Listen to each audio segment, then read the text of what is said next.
Vikingai paaukodavo vergą savo jūros dievui, kai nuleisdavo laivą į vandenį. Šiandien tradicija yra sudaužyti šampano butelį į laivo korpusą. Manoma, kad jei butelis nesudūžta, tai atneša nelaimę. Galbūt Costa Concordia buvo pasmerkta nuo pat pradžių.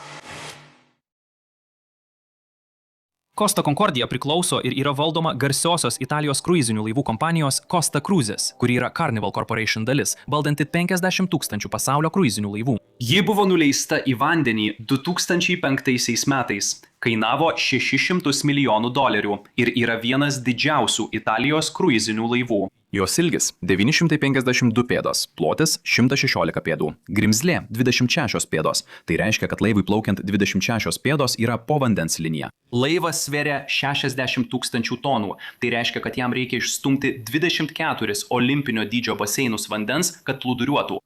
Apatiniuose deniuose esančiuose žemiau vandens linijos yra laivo mechaninės sistemos, įskaitant variklių skyrių ir dyzelinę elektrinę jėgainę. Virš vandens linijos yra 1500 prabangių kajučių, 6 restoranai, 13 barų, 2 aukštų spa ir sporto centras, 3 aukštų teatras, 4 baseinai, kazino, diskoteka ir daugybė pramogų daugiau nei 3000 svečių. Laivo tiltelis aprūpintas moderniausiomis technologijomis, elektroniniais žemėlapiais, kurie ekrane rodo GPS poziciją, ir echolotais, rodančiais, kiek vandens yra po korpusu. Maršrutai yra užprogramuoti sistemoje, o bet koks nukrypimas nuo maršruto sukelia aliarmą. Kai kruizinis laivas praplaukia pro salą, šie aliarmai suveikia ir juos turi rankiniu būdu patvirtinti bei išjungti tiltelio įgulos nariai. Praplaukimai, panašus į praskridimus, yra įprasta praktika kruizinių laivų pasaulyje. 2011 m.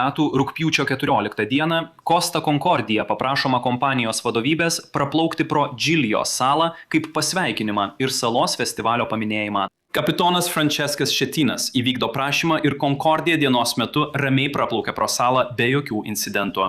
Norint atlikti praplaukimą, kuris nukrypsta nuo iš anksto nustatyto maršruto plano, laivo įgula turi suplanuoti ir suderinti maršrutą. Jie pradeda tikrindami jūrlapį, kad suprastų vietinių vandenų gylį ir nustatytų saugų atstumą nuo seklumų. Tada jie turi atsižvelgti į oro sąlygas. Ar vėjas tuo metu, kai jie praplauks, juos neš link salos ar nuo jos? Tada jie turi suplanuoti laivo vairo valdymą. Jei plaukiate maža jachta arti seklumų, galite gana greitai pakeisti kryptį. Dideliam laivui, tokiam kaip Costa Concordia, reikia laiko pakeisti kursą dėl savo dydžio ir inercijos. Tai reiškia, kad reikia numatyti laivo padėtį ir kryptį bei koreguoti savo kursą gerokai anksčiau nei laivas visiškai sureaguos. 2012 m. sausio 13-osios 19 val. Costa Concordia išplaukė iš Civitavecchijos, Italijoje, į 7 dienų kruizą. Pirmasis suplanuotas sustojimas yra Savonoje, Italijos rivjeroje, už 250 mylių į šiaurės vakarus. Laive yra daugiau nei 1000 įgulos narių ir daugiau nei 3000 keleivių, iš viso 4229 žmonės. Apie 600 keleivių įlipa į laivą Civitavecchijoje. Per 24 valandas visi keleiviai privalo dalyvauti evakuacijos pratybose. Šiuose privalomose pratybose keleiviai sužinos, kaip skamba evakuacijos signalas, kur yra gelbėjimosi valtys, kur yra jų susirinkimo vieta ir ką daryti nelaimės atveju. Tačiau kol kas laivas išplaukia, o keleiviai pradeda apsiprasti su gyvenimu jūroje. 51 metų kapitonas Franceskas Šetinas linksmina 25 metų Dominiką Kamorteną, šokėją iš Moldovos, kuri yra kapitono svečias, nemokanti už kelionę. Kapitonas yra vedęs ir turi dukrą, tačiau galbūt didelio laivo kapitonas turi tam tikrų privilegijų, kurios nėra įvardytos pareigų aprašyme.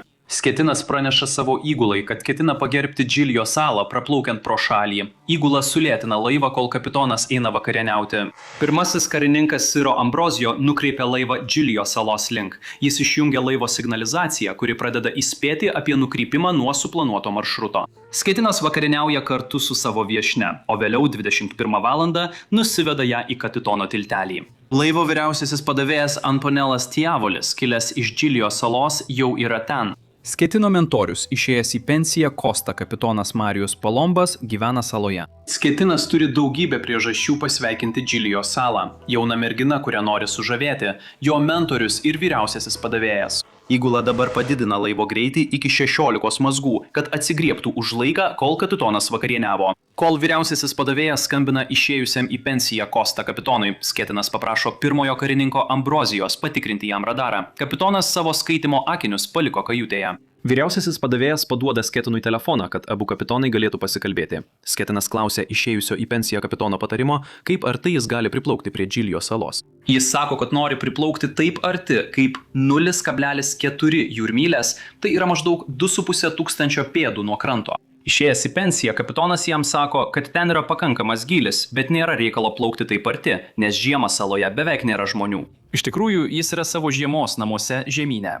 Kapitonas Šetinas jau yra atlikęs tokį praplaukimą anksčiau ir galbūt tik iš mandagumo klausė išėjusio į pensiją kapitono patarimo.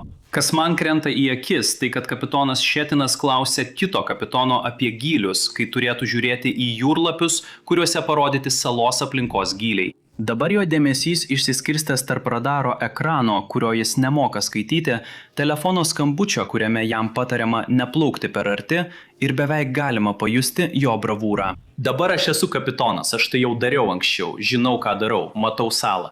Ir kol jis kalba telefonu, laivas artėja prie salos tokiu greičiu, kuris skirtas laikui atsigriebti, o ne manevruoti aplink salą.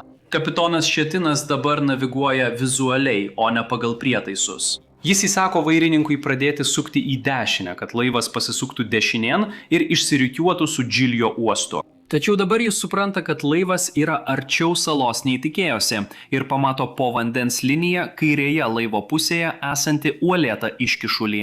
Instinktyviai jis sušunka, kad laivas būtų staigiai pasuktas į dešinę, tai reiškia, jog vairininkas visiškai pasuka vairą į dešinę. Laivo priekis pasisuka į dešinę ir praplaukia pro uolas. Jei vairuojate automobilį ir pasukate vairą, galiniai ratai seka priekinių ratų kelią, tačiau su laivu yra kitaip. Kai valdote laivo vairą, laivas sukasi aplink vidurį savo korpuso, kuris veikia kaip atramos taškas. Taigi, kai Kosta Concordia priekis pasisuka į dešinę, laivo galas pasisuka į kairę. Šetinas supranta savo klaidą ir garsiai sušunka kitą komandą – stipriai į kairę, kad kompensuotų ankstesnį įsakymą. Akimirkai laivo priekis ir vidurys praplaukia pro uolas. Daugelis keleivių vakarieniauja, kai staiga pasigirsta garsus trenksmas, po kurio seka ilgas girgždėjimas, dejonės ir metalo traškėjimas, tarsi lūžtų skardinė. Laivas ima drebėti ir virpėti. Stiklinės krenta nuo baro lentynų, lėkštės nuslysta nuo vakarienės stalų ir sudūžta ant grindų. Laivas atsitrenkia į uolėtą iškišulį prie Toskano salos Džilijo. Rifas vadinamas Lascaux ir jį galima matyti laivo žemėlapiuose, maždaug už 2600 pėdų nuo uosto. Kosta Concordia susidūrė su rifu 26 pėdų gylyje po vandens liniją, kairiajame borto gale arčiau laivagalio, išplėšdama dvi ilgas 160 pėdų ilgio metalo juostas iš laivo korpuso. Uolo dydžio kaip mažas automobilis įstrigusi laivo korpuse. Jūros vanduo pradeda užtvindyti variklių skyrių, apsemdamas generatorius ir variklius. Šviesos pradeda mirgėti ir užgesta, palikdamos keleivius tamsoje. Panika pradeda plisti po visą laivą, tačiau avarinis apšvietimas įsijungia beveik iš karto. Vyriausiasis inžinierius praneša kapitono tilteliui, kad variklių skyrių semia vanduo ir kad laivas skęs. Jūros vanduo greitai pakyla iki variklių valdymo kambario pagrindinės skirstiklos lygio. Apatiniai laivo deniai yra suskirstyti į didelius skyrius. Jeigu 4 iš šių skyrių užtvindomi, laivas gali nuskęsti. Kapitonas Sketinas kapitono tiltelėje mato, kad neveikia keli prietaisai. 21:45 vakaro įjungiamas alarmas. 2 ilgi signalai ir 1 trumpas, informuojantis įgulą apie problemą. 21:50 laivas pradeda svirti. Laivas vyra į kairę, būtent į tą pusę, kurioje vanduo užlieja variklių skyrius. Įgulos nariai laive keleiviams sako, kad viskas gerai ir kad yra elektros gedimas. Dabar viskas kontroliuojama, todėl prašome mėgautis likusiu vakaru. 21:57 minutės. Praėjus 15 minučių po to, kai laivas atsitrenkė į A uolą, Sketinas paskambino Costa Cruz operacijų centrui. Jis pasako vadovui Robertui Ferrariniui, kad vienas skyrius užlietas, skyrius su elektros varikliais, tačiau tokioje situacijoje laivo plūdrumas nėra pažeistas. Sketinas nesuprato smūgio rimtumo. 5 skyriai užliejami, o jis nepaklausė savo vyriausiojo inžinieriaus. Pakrančių apsauga pradeda gauti skambučių iš keleivių laive. Jie aptinka Concordiją savo radare, netoli Džiljo, praėjus 6 minutėms po pirmojo skambučio, 22 valandos 12 minučių. G radijo ryšiu susisiekia su laivu ir klausia, kokia situacija. Laivo navigacijos pareigūnas, 26 metų Simonė Kanesa, atsako, kad įvyko tik elektros tiekimo sutrikimas. Kapitonas jai griežtai liepė sumenkinti situaciją ir tvirtinti, kad viskas yra kontroliuojama, nors jis žino, kad laivas semia vandenį. Pakrančių apsauga klausia, ar jiems reikia pagalbos, o pareigūnas atsako, kad šiuo metu pagalbos nereikia. Varikliai neveikia, kompiuterių ekranai užgeso, laivas dreifuoja ir praranda greitį. Jo inercija neša jį šiaurėn, palei salos pakrantę, pro uostą, tada pro uolėtą pusiasalį, vadinamą Gabianaros kyšuliu. Šketinas paskutinis jo manevras stipriai pasuka vairą į dešinę.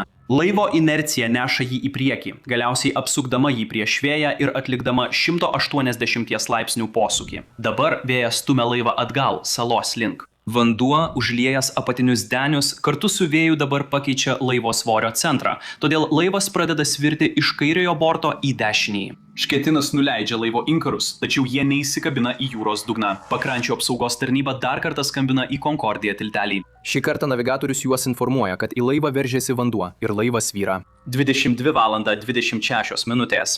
Šketinas kalba su Robertu Ferrariniu iš Costa operacijų centro ir praneša jam, kad 2 skyrių yra užtvindyti ir kad jis manevruoja laivą link kranto. Realybė tokia, kad jis visiškai nebekontroliuoja padėties. Vėjas ir likusi laivo inercija neša jį link uolų. 22 valandą 28 minutės. Pakrančių apsauga siunčia skubų pranešimą visiems laivams rajone atvykti prie Džiljo salos. 22 valandą 44 minutės. Costa Concordija sustoja prie Punta del Gavionara, maždaug 20 metrų gylyje. Concordija keleiviai yra sutrikę ir nežinioje. Kapitonas Šetinas šoko būsenoje palieka tiltelį ir žvelgia į laivą. 3200 keleivių nežino, ką daryti. Daugiau nei 1000 įgulos narių taip pat yra sutrikę. Antrasis kapitonas Robertas Bocijas pradeda ankstyvą evakuaciją dar prieš gaudamas oficialius nurodymus. Šis jaunesniųjų karininkų ir įgulos sprendimas laikomas maištu, nes jie veikia be kapitono nurodymų. Kai kurie įgulos nariai nuleidžia gelbėjimo plaustus į vandenį, o kiti pataria keleiviams grįžti į savo kajutes. Nėra aiškios vadovybės. 22 valandą 58 minutės pasigirsta 7 trumpi ir 1 ilgas švilpukas, signalizuojantis, kad reikia nuleisti gelbėjimo valtis ir evakuoti laivą. Beveik 2000 žmonių jau valandą stovi ant 4 denio laukdami, žinodami, kas nutiks, bet nežinodami, ką daryti toliau. Tie 600 žmonių, kurie į laivą įlipo vos prieš kelias valandas, nedalyvavo jokioje evakuacijos pratyboje. Ji suplanuota kitai dienai. Kadangi Concordija pasvirusi į dešinį bortą, nuleisti gelbėjimo valtis iš kairiojo borto neįmanoma. Kai kurie keleiviai šoka į šaltą žiemos vandenį ir plaukia link kranto. Įgulai pradėjus atidarinėti gelbėjimo valčių vartus, kyla chaosas. Kažkas sušunka, pirmiausia moterys ir vaikai, ir panika pasiekia apogėjų. Pirmosios gelbėjimo valtys į Džiljo uostą atvyksta vos po 11 valandos vakaro. Marijus Pelegrinis, Džiljo vicemeras, atvyksta į uostą ir gelbėjimo valtimi plaukia prie laivo, tačiau ten neranda ne vieno atsakingo asmens. Keleiviai leidžiasi virvinėmis kopėčiomis laivo šonų, o valtys priplaukia šalia, kad juos paimtų į savo denį. Per valandą ir 15 minučių beveik 3,5 tūkstančio žmonių pasiekia saugų Džiljo uostą. 23:45 atskrenda gelbėjimo sraigtasparnis. Iki 12:15, ką tik po vidurnakčio, beveik visi buvę dešiniajame laivo borte jau evakuoti, įskaitant kapitoną Šketino ir kai kuriuos jo pareigūnus. Tačiau ne visi dar paliko laivą. Kai kurie jau įlitę į gelbėjimo valtis yra priversti grįžti atgal į laivą. Kai laivas nusėda ant uolų, jis pamažu pasvyra, kol galiausiai sustoja pasviręs beveik 70 laipsnių kampu, todėl kai kurios gelbėjimo valtys tampa nenaudingos. 12:42 nakties. Gregorijus Defalco, kuris vadovauja pakrančių apsaugos gelbėjimo operacijoms, paskambina kapitonui Šketinui į mobilųjį telefoną. Kapitonas Šketinas paaiškina, kad jis įkrito į gelbėjimo valtį ir dabar sėdi ant uolos už Giglio uosto ribų. De Falco, buvęs Italijos karinio jūrų laivyno vadas, praranda savitvardą ir šaukia Skatinui: grįžk atgal į laivą, tu niekšė. Skatinas jiems sako, kad koordinuos gelbėjimą nuo savo uolos. 1 valandą nakties laive vis dar yra beveik 1000 žmonių. Gelbėjimo valtys ir sraigtasparniai tęsia evakuaciją, paimdami žmonės iš vandens ir laivo. 4 valandą 46 minutę evakuacija užregistruojama kaip baigta. Priešgaisrinės gelbėjimo komandos pradeda ieškoti išgyvenusiųjų. 32 žmonės yra žuvę arba dingę be žinios. Skatinas taip ir negrįžo į laivą padėti evakuacijai. Išgyvenusieji yra pervežami į Santo Stefano uostą, kur įkuriamas koordinavimo ir pagalbos centras. Valdžios institucijos uždraudžia visus privačius laivus ir nustato vienos jūrmylės laivybos draudimo zoną aplink laivą. Nuo sausio 14 iki 30 dienos Italijos karinis jūrų laivynas, pakrančių apsauga ir priešgaisrinės gelbėjimo tarnybos narai ieško laive dingusių žmonių. Italijos pakrančių apsaugos vadovas Markas Bruskas patvirtina, kad 29 žmonės, 4 įgulos nariai ir 25 keleiviai vis dar nerasti. Visiška tamsa ir laive plūduriuojantys baldai sukuria gelbėtojams pavojingą aplinką. Narai dirba poromis. Jie naudoja zigzago paieškos modelį paskirtose zonose. Kiekvienas nėrimas suplanuotas po 40 minučių. Jie žymi savo maršrutą gairinėmis virvėmis, kad galėtų orientuotis esant prastam matomumui, ir laive išdėsto avarinius oro balionus. Jie negali matyti toliau nei 2 pėdos prieš save. Gelbėtojai randa išgyvenusiųjų, tarp jų Pietų Korėjos jaunavedžių porą, kuri pramiegojo įvykį, ir laivo iždininką, kuris turi lūžusią koją. Sausio 16-ąją gelbėjimo darbai nutraukiami, kai dėl blogo oro laivas pasislenka apie 1,5 centimetro. Rizika yra ta, kad laivas gali nuslysti į gilesnius vandenis arba gali pradėti tekėti kuras. Po 3 valandų operacijos tęsiamos. Gelbėtojai naudoja sprogmenis, kad padarytų angas laivo korpuse. Laivas ir toliau periodiškai juda iki sausio 24 dienos, kai Italijos civilinės saugos agentūros vadovas paskelbė jį stabilų. Iki 2012 m. sausio pabaigos iš viso buvo rasta 17 kūnų. Sausio 31 dieną paieška po vandens linija nutraukiama. Vasario mėnesį išgyvenusiųjų pranešimai gelbėtojams suteikia informacijos apie paskutinę kai kurių keleivių buvimo vietą. Remdamiesi šią informaciją, narai nuolaužose randa dar 8 kūnus. Olandų gelbėjimo įmonė Smith International ir Italijos bendrovė Neri pradeda šalinti 2380 tonų sunkiųjų degalų iš laivo. Pirmiausia, jie sutelkia dėmesį į 15 bakų, kuriuose yra apie 84% laivo kuro, ištuštinimą, o tai užtrunka beveik mėnesį. Jie naudoja vadinamąjį įgręžimo į užpildytą baką metodą. Kadangi bakai yra panardinti, darbui atlikti pasitelkiami komerciniai narai. Pirmiausia, narai įrengia vožtuvą bako apačioje ir kitą viršuje. Tirštas kuras pašildomas, kad taptų šiek tiek mažiau klampus. Į bako apačią pumpuojamas jūros vanduo, kuris pakeičia per viršutinį vožtuvą išpumpuojamą kurą. Kadangi kuras plūduriuoja ant vandens, išsiurbiamą kurą iš bako apačios pakeičia jūros vanduo ir užtikrina, kad bakas išliktų neigiamo plūdrumo ir nesutrikdytų laivo stabilumo. Šis procesas kartojamas tol, kol visi 15 bako ištuštinami kovo 24 dieną. Toliau narai išpjauna skylę korpuse, kad patektų į užlietą mašinų skyrių. Jie pašalina beveik 350 kubinių metrų dyzelinio kuro ir kitų tepalų iš mašinų skyriaus. Už laivo ribų naudojama robotinė paieškos ir gelbėjimo įranga, kad tarp nuolaužų ir jūros dugno būtų rasti dar 5 kūnai. Pašalinus kurą ir alyvas pradedamas nuolaužos šalinimo procesas. Yra 2 galimybės. Jie gali išardyti nuolaužą vietoje arba ją iškelti į paviršių ir išardyti sausajame doke, ką jie ir nusprendžia padaryti. Parengiamas planas užsandarinti korpuso pažeidimus, iškelti laivą į paviršių naudojant didelės pripučiamas plūdes ir tada jį nutempti. Tai bus didžiausia gelbėjimo operacija, kokia kada nors buvo bandyta. Numatoma, kad tai užtruks nuo 7 iki 10 mėnesių, o priklausomai nuo oro ir jūros sąlygų prasidės 2012 m. gegužę ir kainuos $300 milijonų. Gelbėjimo darbų sutartis atitenka Floridos gelbėjimo įmonės Titan ir Italijos bendrovės Michael Terrio jungtiniai įmoniai. Nikolas Luanas, Pietų Afrikos gelbėjimo vadovas, paskiriamas vadovauti operacijai. 2012 m. birželį, praėjus 6 mėnesiams po užplaukimo ant Seplumos, prie dešiniojo laivo borto atgadanama barža. Laivo radaras, vandens čiuožykla ir kaminas pašalinami, kad laivas būtų stabilizuotas ir nepaslystų dar žemiau nuo žulnių jūros dugnu. Laivo kaminas paskutinis pašalinamas gruodžio mėnesį, o iki 2013 m. sausio vidurio gelbėjimo kompanijos pradeda statyti povandeninę atraminę konstrukciją. Pirmiausia, jie sukuria dirbtinį jūros dugną iš smėlio ir cemento nuolaužos žemutinėje pusėje. Tada jie pastato metalinę platformą, ant kurios stovės laivas. 2013 m. sausio 15 d. laivo gale pastebimi 2 dingusių žmonių kūnai, tačiau jie nėra ištraukiami iš sunkiai pasiekiamos vietos laive. Nuo sausio iki rugsėjo tęsiama povandeninės platformos statyba. Costa Concordia turi didžiulę skylę žemiau vandens linijos, todėl inžineriniai sprendimai, leidžiantys ją iškelti į paviršių, yra išties genialūs.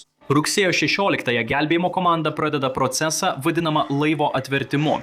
Prie platformos prie laivo kairiojo borto pritvirtinami lynai. Šie lynai įtempiami naudojant hidraulinius įtempiklius, vadinamus lynų kelikliais. Laivas lėtai traukiamas į vertikalią padėtį, sukantis laivui pontonai užpildomi jūros vandeniu. Vandens svoris pontonuose padeda visiškai apversti laivą į vertikalią padėtį, kad kitą rytą jis atsiremtų į povandeninę konstrukciją. Rugsėjo 26 dieną laivo centre randamas kūnas. Atliekamos tolesnės apžiūros ir prie laivo dešiniojo borto pritvirtinami pontonai. 2014 m. vasario 1-ąją, suvirinant dešiniojo borto pontonus, metalo lakštas nukrenta ant ispanų naro, prispaudžia jį ir sužaloja koją. Kiti narai sugeba jį išlaisvinti ir iškelti į paviršių, kur jis nukraujuoja ir miršta. Liepos 14-ąją gelbėtojai pradeda iškelti Costa Concordia nuo jos panardintos platformos. Kiekvienas iš 30 pontonų gali išstumti apie 2,5 olimpinio baseino vandens, o iš viso 75 olimpinius baseinus. Tai reiškia, kad jie suteikia beveik 3 kartus daugiau plūdrumo, kad būtų galima iškelti 60 000 tonų laivą, kuriam reikia išstumti 24 olimpinius baseinus vandens, kad jis turėtų neutralų plūdrumą. Liepos 23-ąją jie pradeda 4 dienų kelionę į Genujos uostą. Nardytojai randa kūno dalių nuolaužose, kai laivas jau prišvartuotas uoste. 2014 m. lapkričio 3-ąją, beveik po 2 metų nuo tada, kai Costa Concordia užplaukė ant Seklumos, paskutinis kūnas randamas laivo nuolaužose. Per 2015 metus laivas yra išardomas už $115 milijonų, o metalas parduodamas į metalo laužą. Costa Concordia beveik 2 metus stovėjo prie Džilijos salos. Per tą laiką suvenyrų medžiotojai apiplėšė laivą, pavogė kasos aparatus, papuošalus, baldus, meno kūrinius ir laivo varpą. Kai laivas atsitrenkė į uolėtą iškyšulį, smūgis nuplėšė 2 ilgas plieno juostas nuo laivo korpuso. Vėliau jos buvo rastos jūros dugne už 300 pėdų nuo pagrindinės salos. Įskaitant aukų kompensacijas, gelbėjimo ir laivo išardymo išlaidas, bendra katastrofos kaina siekia beveik $2 milijardus, 3 kartus daugiau nei $600 milijonų statybos kaina. Per incidentą žuvo 33 žmonės, 27 keleiviai, 5 įgulos nariai ir 1 laivo gelbėjimo darbų naras. Kapitonui Šetino buvo pareikšti kaltinimai dėl netyčinio nužudimo. Jo gynėjai teisme argumentavo, kad laivas buvo prakeiktas, nes šampano butelis nesudužo. Šiuo metu jis atlieka 16 metų laisvės atėmimo bausmę ir esu visiškai tikras, kad jis nesidalina gultų su 25 metų šokėja iš Moldovos. Šiandien kruiziniai laivai privalo atlikti privalomą evakuacijos pratybą prieš išplaukiant laivui.